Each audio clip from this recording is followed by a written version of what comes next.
Hey guys, Youngblood with you, and we're doing a Should You Buy video on the newly revealed Avenger variants, which I'm actually really excited about. We knew that they were going to be giving us the Avenger Warlock, which is the electronic warfare focused version, but to also get the new Titan and seeing the Avenger that we used to have now available and becoming the Stalker, I'm just really excited about the Avenger line, especially seeing as the Avenger was the ship that hands down I recommended more than any other ship to people over the last couple years. So what's actually new? Well, we haven't actually seen a whole lot of new information about these variants because really the only difference is the internals. All three of these ships share the same frame and hull. They're all basically the same on the outside. But what they bring to the fight from the inside is what makes a drastic difference in which version ends up being right for you. They note that in this initial release, they're all sold as 3 different variants. However, down the road, they have full intentions on making these along the lines of the Retaliator or the Vanguard with the Battlefield upgrade kits to where you can just swap out the different modules. So let's say you had the Stalker, you could then actually pull out the holding cells and put in cargo or run with the EMP if that, kind of is along the lines of what you actually want to do. And that actually brings an exciting aspect of, upgrading cheaper down the line if you want to start cheap with the Titan and then upgrade to different roles later on. That versatility, I think, is something that's really exciting and something CIG is doing that I really like. The Titan is $50, and it's the cargo version of the Avenger line and is the cheapest overall. It comes equipped with a cargo hold in the back, basically leaving off the E-Warfare or bounty hunting cells, meaning that instead of 4 standard cargo units, you're now able to bring 12 SCU. I think for me, this is the version of the Avenger that I would be recommending, and it's the one that I really envisioned from the beginning of it when I started talking about the versatility of this ship. It comes with good cargo, it's a good fighter, basically you have options. The other two are very specialized in their roles, but this is more of a jack-of-all-trades variant. Combine that with what we already know about the speed and agility of the Avenger line, and you've got yourself one hell of a fighter. I like the looks of the Titan for a small-scale cargo ship, especially when you start talking about taking goods into dangerous territory and keeping your prize safe. The Warlock is the new electronic warfare ship, and it's going for $85. And I think this one is probably the one most people have been most excited about because it's the one we knew we were getting. It shares the same setup as the other ones as far as the externals.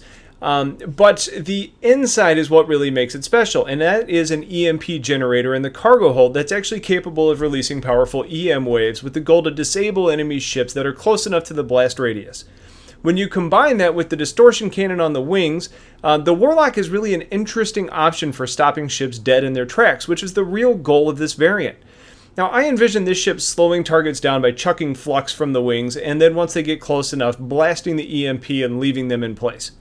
And frankly, I think if you're bounty hunting, having a Stalker and a Warlock working in tandem, I think that would really be a hell of a combination.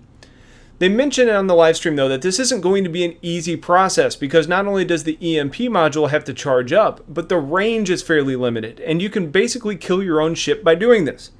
That being said, you can prevent that, but it requires the pilot to proactively power down the systems and components as they're not impacted when they're offline. So you're obviously going to have to reboot your own systems, but it's faster to do that by your own choice versus your target's time to reboot when you're forcefully shutting it down through an EMP. Also, if you keep your shields up, you're limiting your effectiveness of the range, which is already pretty low, so you're going to need to kill your shields too, which is a scary proposition. Now, I'm not really going to talk about the Stalker much since it's the version that we've talked about and I'm a huge fan of it. But it's worth it pointing out with the introduction of the Titan, the Stalker has lost a little bit of its versatility since you can essentially save some money now and buy the holding cells or EMPs later if that's the route you want to go.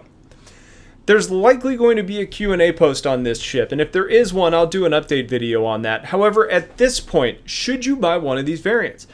Well, if you're looking for a well-armed light cargo vessel, I think the Titan is just about perfect for that role. It was already a great fighter, but now with the ability to peel out those cells and really maximize the internal space while adding more versatility with the other modules, this is a really great option and hands down a huge recommend from me with a lower price. The Warlock is an interesting ship to consider, and I think it has value, but I actually think that at its current price point and what we know about what you need to use it, it's only right for those that are really committed to this advanced level of gameplay. If your goal is just to flat out stop a ship in their tracks, nothing we've seen really competes with the Warlock. An ability to do physical damage with the large nose gun or just use disruption cannons, Either way, you can lower an enemy ship's effectiveness enough to really close the distance for you to then use that EMP generator. For me, I think the ones that are going to find the most value in this would be those doing bounty hunting or piracy. Both of these careers really require an ability to take an enemy ship offline, and being able to limit the damage to an enemy ship means you could potentially make a profit off of that too. If you're just wanting to buy one ship though, and you're not planning on playing with friends, don't buy the ship. It's just too expensive for what the gameplay really lends, you know? Even if you incapacitate the enemy, you're going to have to EVA out of there. And by the time that you've EVA'd out of there to get to the enemy ship, the chances of them then being able to boot back up and leave are going to be pretty high.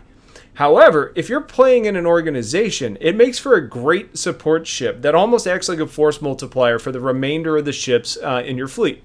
It also makes for a good alpha strike option when attacking a large group. You get in, you knock down as many enemy ships as possible, and then your fleet makes their way in. And you're at a huge advantage. You also need to take into consideration, though, how much immersion you actually want, because flying in, turning off systems, and rebooting manually, and potentially being a sitting duck while your shields are offline, could turn a lot of people off of this ship, and you could really screw yourself if it's not done well.